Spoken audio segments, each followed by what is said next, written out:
duplicates of each other. Sometimes they go together, reflecting kind of obliquely on each other. Sometimes one of the readings, sometimes the Old Testament reading raises a question in your mind that the New Testament reading will answer.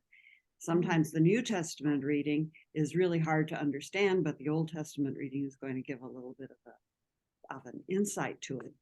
And today we've got kind of a unique situation, because the first reading from the first part of the book of Isaiah is quoted directly in the gospel. Jesus starts out his gospel parable quoting the reading from Isaiah. So it isn't just the church deciding that the Isaiah reading goes with the gospel reading, but Jesus himself, who was very familiar with the book of Isaiah, we know that from the Gospel of Luke, he deliberately quotes this reading.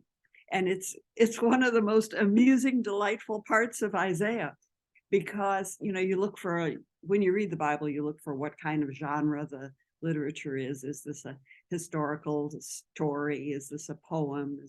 Is this a lament? Well, this is, as far as I know, this is the only country western song in the entire Bible. Ma vineyard gone, done me wrong.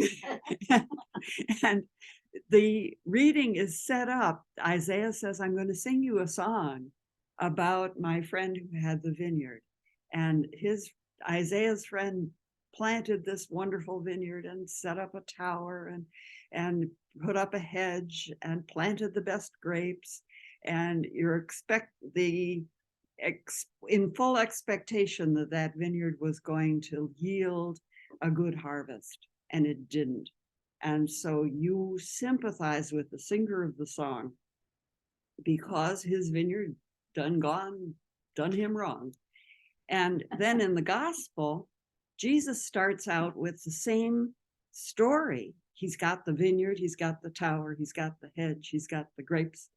But where the Isaiah reading didn't have any workers, Jesus expands the story to put in the workers of the vineyard. Now, what Isaiah was doing in his reading is warning the Israelites that they themselves, as God's vineyard, have not been yielding good fruit. And so the vineyard is the house of Israel, as often happens in the Old Testament. And so the Isaiah reading is warning the Israelites, big trouble is coming to you politically because you're not bearing fruit.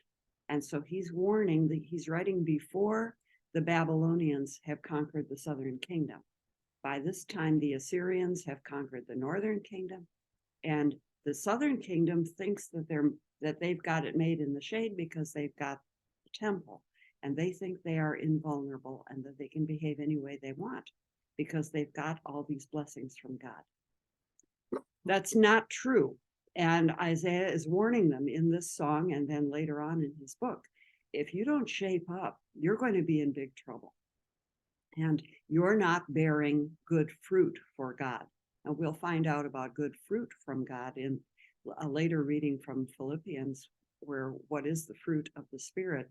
Love, joy, peace, patience, goodness, kindness, self-control, that kind of thing. That's the fruit that God is looking for.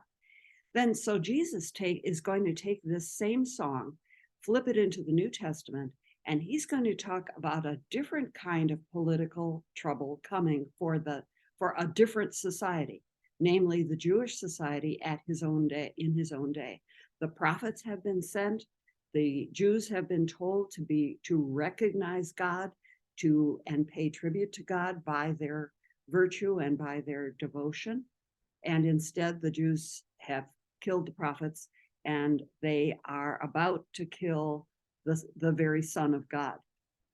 Yet, the ending of the reading is going to forecast that this is going to be another layer of God's blessing, that history will continue and will probably repeat itself over and over. So the reading, you look at it as a person, as an individual, and you think, well, I need to repay God by bringing forth fruit in my life. Okay, good, fine.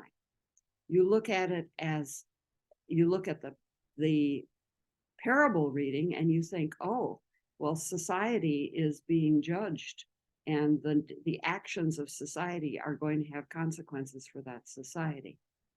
And so then we're invited to think, what about our society?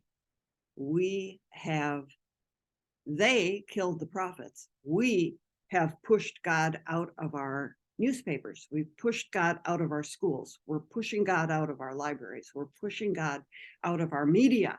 We're pushing God out of our general culture. And we've taken on other gods.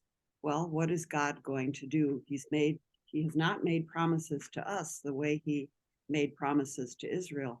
So it's a sobering pair of readings. But the middle reading is going to give us the health that we need to survive any kind of history. And the middle reading is one of the most beautiful and useful readings in all of Scripture. And I have one section of it. I taped it to my computer monitor, and I have little copies of a section of the reading to give you. Sorry for those who are on Zoom. But in the midst of any kind of trouble and in the midst of any kind of emotion, we can always trust in God, and he will keep our heads from getting scrambled, no matter what the circumstances of politics or anything else. So if you'd like more information about Bible study at Our Lady of the Wayside, you can email BibleStudy@olwparish.org, and I'd love to see you either in person or on Zoom. Blessings and peace. Bye.